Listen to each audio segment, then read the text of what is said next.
Excella Education Study in USA assured scholarship. Contact 9881 96666.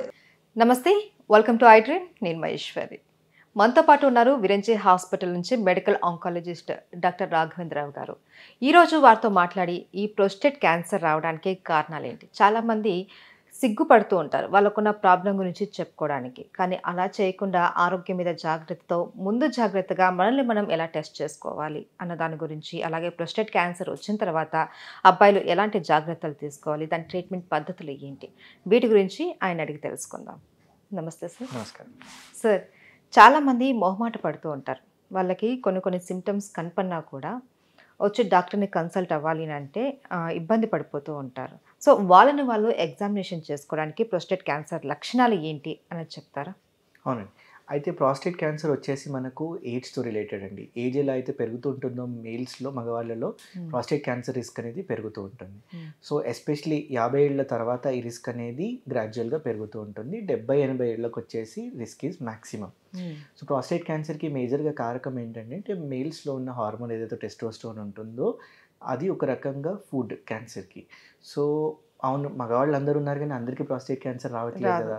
So కొన్ని కండిషన్స్లో ఏంటంటే ఈ ట్యూమర్ అనేది వస్తుంది. అంటే 10,000లో కానీ 15,000లో ఒక్కరిలో మాత్రం ఇది డెఫినెట్గా రావచ్చు. సో మెయిన్ సిమ్టమ్స్ ఏంటంటే ప్రాస్టేట్ క్యాన్సర్లో ఇది ప్రాస్టేటిక్ హైపర్ట్రోఫీ అని ఒక కండిషన్ ఉంటుందండి, which is not a cancer. So వాటి సిమ్టమ్స్ ప్రాస్టేట్ క్యాన్సర్ సిమ్టమ్స్ చాలా దగ్గరగా ఉంటాయని. సో ఏంటంటే ఈ సిమ్టమ్స్ ఉంటే డెఫినెట్గా ఒక పేషెంట్ తన యూరాలజిస్ట్ని కలవాలి. ఏం సిమ్టమ్స్, ఒకవేళ మధ్యరాత్రిలో 2-3 సార్లు మూత్రం వెళ్ళడానికి కోసం లేవడము ఫస్ట్ థింగ్. సెకండ్, మూత్రం వెళ్ళినప్పుడు కూడా అయిపోయాక వన్స్ యూరినేషన్ ఇస్ కంప్లీట్ ఒకవేళ లేదు ఇంకా ఉంది కానీ నేను వెళ్ళలేకపోతున్నాను అనే ఫీలింగ్, లేదా మళ్ళీ మూత్రం వెళ్ళాల్సి వస్తుంది, సో ఇలాంటిది. Or sometimes very rarely blood రావడం యూరిన్లో. సో ఈ 4 అనేది సిమ్టమ్స్ చాలా ఇంపార్టెంట్ ట్రిగ్గర్ పాయింట్స్ అన్నమాట. ఓకే. సో ఇలాంటివి ఉన్నప్పుడు డెఫినెట్గా యూరాలజిస్ట్ని పేషెంట్ కలవాలి. అయితే బేసిక్గా మీరు చెప్పారు ఈ లక్షణాలు అనేసి, అందరికీ రావు బట్ కొందరికి వస్తాయి. అంటే ఎలాంటి వారికి వచ్చే అవకాశాలు ఉంటాయి? Risk factors apart from age అండి, ఏదైతే నేను మాట్లాడుతున్నానో smoking, obesity and family history అండి. ఫ్యామిలీ హిస్టరీ ద్వారా కూడా వస్తుంది? అవునండి.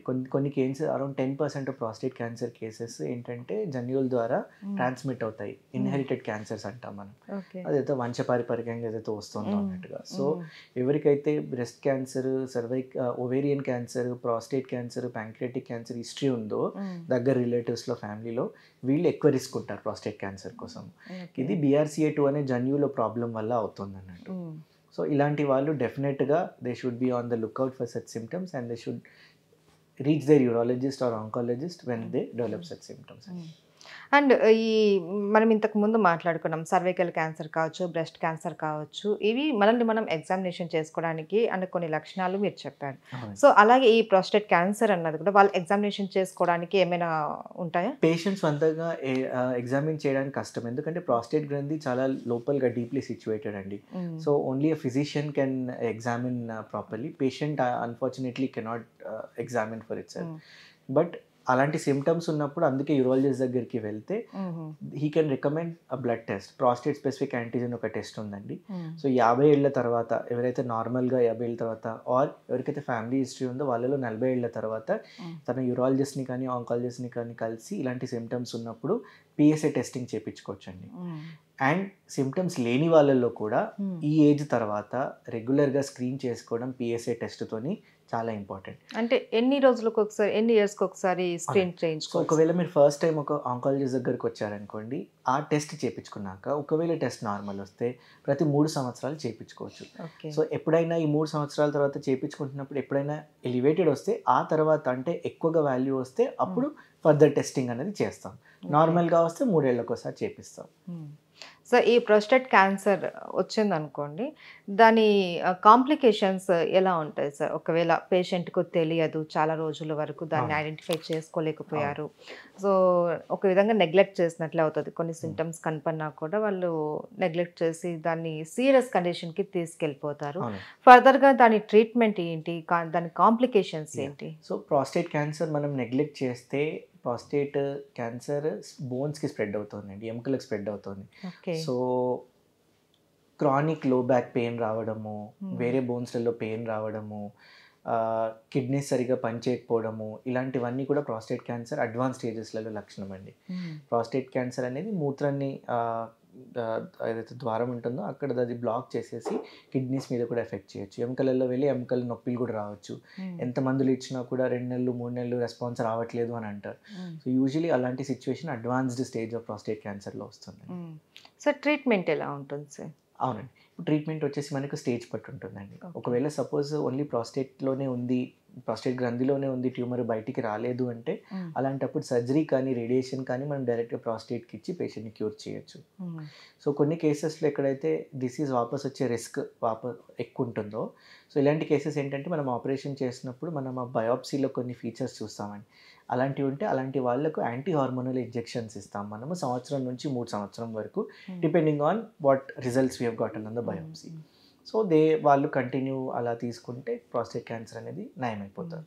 ఒకవేళ హయ్యర్ స్టేజెస్లో అంటే స్టేజ్ 4 అంటే ప్రాస్టేట్ నుంచి బయటకు వచ్చి ఎముకల్లోకి వెళ్ళిపోయిందంటే అలాంటి పేషెంట్లలో హార్మోన్ థెరపీ మాత్రమే మనం ఇస్తాము. అలా ఒకవేళ హార్మోన్ థెరపీ మీద కూడా పెరిగితే అప్పుడు కీమోథెరపీ కానీ టార్గెటెడ్ థెరపీ కానీ జన్యు టెస్ట్ చేసి మనము వాళ్ళకి ఇవ్వచ్చు.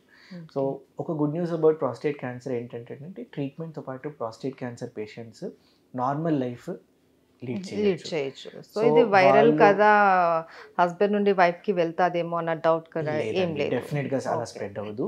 And with treatment they can have a normal long life. Okay. So important thing ఏంటంటే to get the treatment done if it is diagnosed. After treatment తర్వాత మళ్ళీ ఇది ఒకవేళ పూర్తిగా నయం అయిపోయింది అన్న తర్వాత వాళ్ళు ఏమన్నా ప్రికాషన్స్ తీసుకోవాలా?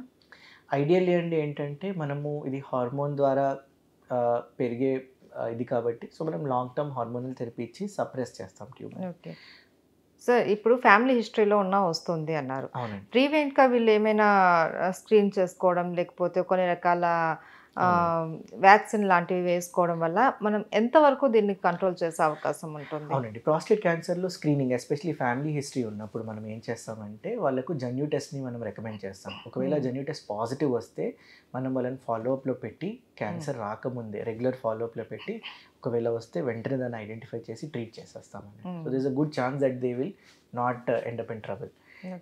Coming to vaccine, prostate cancer vaccine అనేది ఇప్పుడు ఒక ఏరియా ఆఫ్ రీసెర్చ్ అండి. ప్రస్తుతానికైతే మనకి ఏది అవైలబుల్ లేదు. మేబీ హోప్ఫుల్లీ ఒక 10-20 years down the line we might have a vaccine for that, just like for cervical cancer. Okay. So చాలా మందికి అవేర్నెస్ కూడా ఉండదు. ఎందుకు వస్తుందిలే మనకు ఈ కామన్లే అనేసి నెగ్లెక్ట్ చేస్తూ ఉంటారు. సో దీని మీద ప్రతి ఒక్కరికి అవగాహన కలిగించాల్సిన అవసరం కూడా ఉంది. అవునండి. Right. Thank you so much sir. Thank you.